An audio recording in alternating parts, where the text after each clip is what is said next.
Something has been shifting in the way women respond to you, and there's a strong chance you've been writing it off as nothing.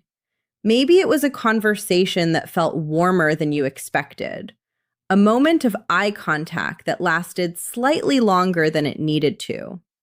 A woman who found reasons to stay in the same conversation with you, even when it would have been easy to leave.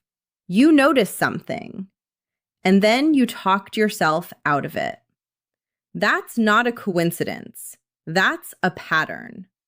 Most men over 40 have been quietly running a story in the background.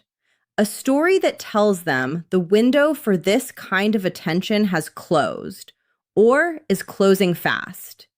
And that story is so familiar, so well rehearsed, that it starts filtering what you actually allow yourself to see. You're not missing these moments because nothing is happening. You're missing them because you've been trained to look for the wrong things in the wrong places, using the wrong frame entirely. By the end of this video, that changes. I'm going to show you what women are actually noticing about men over 40, specific things, not flattery, and why those things register the way they do. Once you see it clearly, you won't be able to unsee it. There's a story most men have been quietly telling themselves since their late 30s. It goes something like, that window is closing. Maybe it already closed. And the strange thing about that story is how little evidence it actually requires to keep running. A younger man gets attention in a room, and you clock it without thinking. A magazine, an advertisement, a film, all of it quietly reinforcing the same message, which is that attraction is a young man's game, and everyone else is playing a different, lesser version of it. But here's what that story gets completely wrong. It assumes that what women are drawn to is static, that it doesn't change as both parties age, accumulate experience, develop taste, and become more specific about what they actually want. That assumption is not just incorrect, it is precisely backwards for a significant portion of women, and that portion grows larger every year. Women in their 30s and 40s, and often women of all ages who have lived enough life to know what they're looking for, are not drawn to the same things that captured their attention at 22. The restless energy, the performance, the urgency to impress, those things fade in appeal. What replaces them is something that takes years to develop, something most men over 40 have already built. The problem is not that you lack what she's responding to. The problem is that you've been so effectively convinced you're invisible that you've stopped noticing when you're not. That belief, the one running quietly in the background, is the first thing we need to set aside. Because as long as it's there, it will keep filtering out evidence that contradicts it. And the rest of this video is full of evidence that contradicts it. The reason you keep missing it isn't because nothing is happening. It's because you've been looking for the wrong thing. When men think about attraction signals, they tend to imagine something obvious, something loud, unmistakable, almost cinematic, a certain look, a direct statement, something that requires no interpretation at all. And those signals do exist, but they are not the signals that women, particularly women with experience, tend to send to men they find genuinely compelling. There's a first mechanism at work here, and it starts before you even enter the room. Years of social conditioning have quietly trained many older men to remove themselves from consideration before any signal is even sent. You see a younger man in a social setting, and something in you steps back. Not consciously, not deliberately, but automatically. A small withdrawal, a slight reduction in presence. And because you've stepped back before she's even had the chance to respond to you, you never get to see what that response might have been. The second mechanism is subtler. The signals that women send to men who carry themselves with self-possession, which we will get to specifically, look different from the signals you may have been trained to recognize. They are slower, more measured, quieter in their delivery. Where a younger woman showing interest in a younger man might be open and obvious about it, a woman responding to something real in an older man tends to create space rather than fill it. She stays in the conversation a little longer than she needs to. She finds reasons to return. She asks the kind of question that invites you to keep talking. Those signals look, to the untrained eye, exactly like politeness, exactly like ordinary social behavior. That is the gap most men are falling through. So let's start with the first thing she notices, and it's not what you look like. It's something that happens before you've said a single word. She clocked you before the conversation started. Not your shirt, not your face, something else. Something most men don't even know they're broadcasting.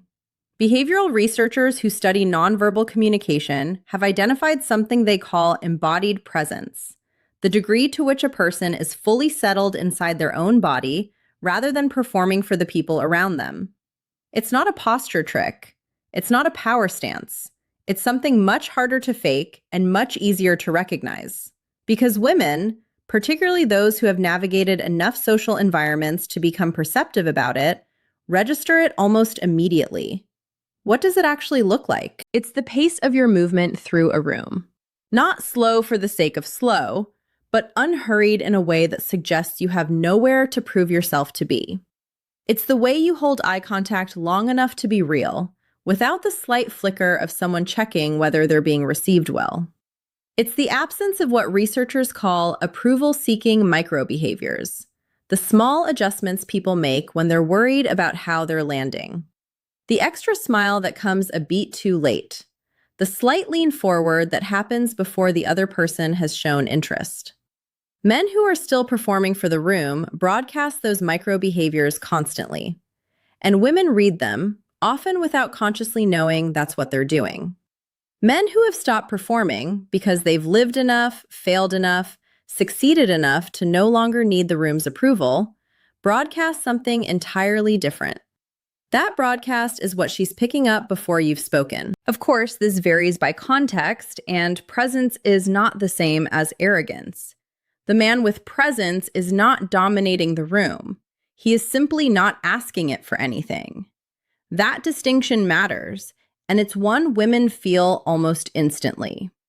Most men, when told this, immediately try to manufacture presence. They slow down deliberately. They hold eye contact in a way that feels forced. And it doesn't work because what they're doing is performing the absence of performance, which is its own kind of performance. The good news is that if you've been living an actual life, making real decisions, dealing with real consequences, building something over time, you've likely already developed this without realizing it. You're just not counting it. Presence gets her attention, but what keeps it, what makes her want to stay in the conversation, is something entirely different. There's something that happens when a man speaks and the room, or just one person in it, quietly decides to pay attention. You may have felt it happen without knowing what caused it. The way older men communicate is one of the most under-examined aspects of why women find them compelling. Not because older men have discovered some conversational technique, but because they have, almost involuntarily, stopped doing several things that younger men do constantly, and those absences are what she's registering. Younger men in conversation often over-explain. They rush to fill silence. They layer qualifications on top of qualifications, not because precision requires it, but because nervousness does. They're working very hard, and you can feel it, even when the content is interesting. Men who have had years of real conversations, negotiations with difficult people, honest talks with their children, moments where they had to say something true in a room that didn't want to hear it, develop a different relationship to speech. They don't need to fill the space. They've learned that some of the most significant things get said in the pause just before the sentence. Women respond to this in a specific way. Psychologists describe it as felt safety, the sense that you do not have to manage the person you're talking to, that their words will land where they're aimed, not somewhere anxious or erratic, that the conversation is going somewhere and you can relax into it. Observable details. His vocal register tends to be lower and steadier, not because he's trying to sound a certain way, but because he's not afraid of what he's about to say. He's comfortable with a pause. He doesn't rush to confirm that his last point landed well. When he asks a question, it's because he genuinely wants the answer. And the difference between that and performed curiosity is something women feel in the first 2 minutes. Now, you might be thinking, couldn't this just be introversion or reserve or even disinterest? And sometimes, yes. But the specific quality here is not absence of engagement. It's engagement without need. He is interested. He is present. He is simply not requiring anything back from you in order to keep going. That is the signal. And it is unmistakable once you know what to feel for. But she's not just listening to how you speak. She's reading something deeper in what you choose not to say. This next one will sound like nothing. That's exactly why it works. Remember what I mentioned at the start? That there is something specific she has been noticing, something you have likely been dismissing entirely? We are getting close to it now. But first, this. Restraint is one of the most powerful and least discussed signals in male-female dynamics. Not the restraint of holding back because you're afraid, but the restraint that comes from having nothing to prove. The things an older man does not do register to women on a level that is almost impossible to articulate, but deeply, consistently felt. He doesn't overshare, not because he's closed off, but because he understands the difference between intimacy and information. He doesn't over-explain a decision, where he's going, what he's doing, why he made a particular choice. When someone in a group competes for status, he doesn't take the bait. He doesn't make a statement and then immediately watch to see if it landed correctly. What women are reading in these absences is a specific psychological quality that researchers have described as internal sufficiency. The sense that a person's well-being does not depend on the external validation of others in this moment. It is, at a psychological level, the difference between a glass that is full and a glass that is empty and waiting to be filled. And here's the objection most men have when they hear this. Doesn't that seem cold? Doesn't that seem distant? No, because restraint is not the same as unavailability. The man who practices restraint is fully present in the conversation. He is warm, he is responsive, he is genuinely interested. He simply does not need you to tell him he's doing well. That combination, full engagement plus internal sufficiency, is what creates the particular kind of gravity that women describe when they talk about being drawn to an older man without being entirely sure why. Most men, when they sense interest from a woman, do the opposite of restraint. They expand. They explain more. They give more. They want to capitalize on the moment, and in doing so, they dilute exactly the quality that created the interest to begin with.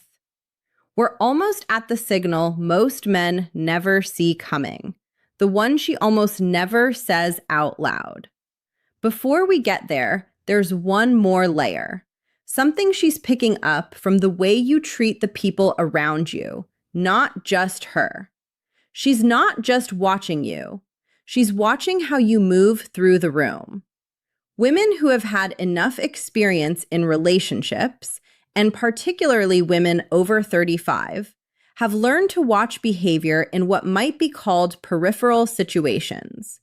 Not the behavior directed at them, the behavior directed at everyone else, especially people who have no social leverage over the interaction. How does he speak to the person who poured his coffee?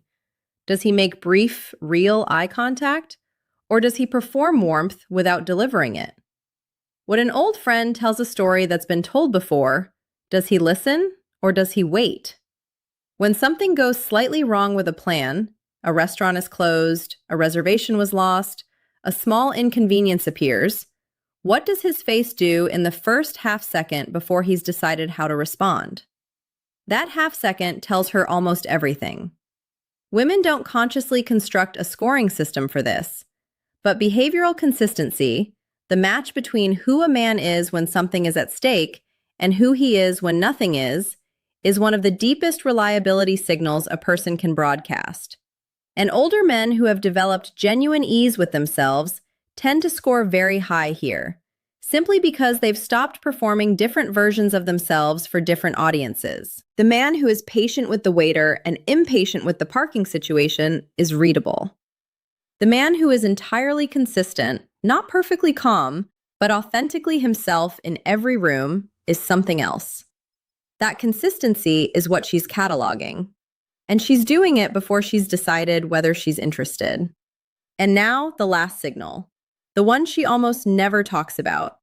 The one that, once you understand it, explains a lot of interactions you thought were just coincidence. This is the one that explains the most, and the one almost no one talks about. Not because it's hidden. Because it's so close, most men can't see it.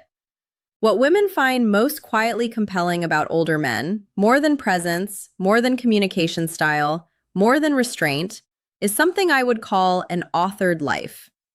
The sense that a man has made real choices about what matters to him and is living inside those choices, without apology, without ongoing justification. This is not about wealth. It is not about status in any conventional sense. It is something more specific than that. And more personal. It is the man who knows what he thinks about things, not aggressively, not combatively, but clearly. It is the man who has a way he does things, a reason he does them that way, and who has stopped needing to explain that reason to people who didn't ask. It is the man who, when asked what he enjoys, gives you a real answer. Not a socially calibrated answer designed to seem interesting, but an actual one with specificity and texture and the slight imperfection of something that is genuinely his. Women describe this, when they try to describe it, with words like grounded, solid, real. And they often add that they're not entirely sure what it is, just that they felt it. What they are feeling is the coherence of a self, the particular quality of a person who has become something specific over time, rather than remaining a general purpose version of whoever the room needs him to be. Here's the part most older men miss. You likely have this. You've made choices about what you value, how you spend your time, what you're not willing to compromise anymore. You've developed opinions that are actually yours. You've built a life with actual texture. But many men over 40 spend so much energy apologizing for the things that come with age, their pace, their preferences, their refusal to chase things that no longer interest them, that they obscure the very quality that is most compelling. The apology is the problem, not the age. Think back to a conversation that once seemed ordinary. One where you walked away without realizing what had actually just happened. There is a reasonable chance that what was happening, what she was responding to, was this.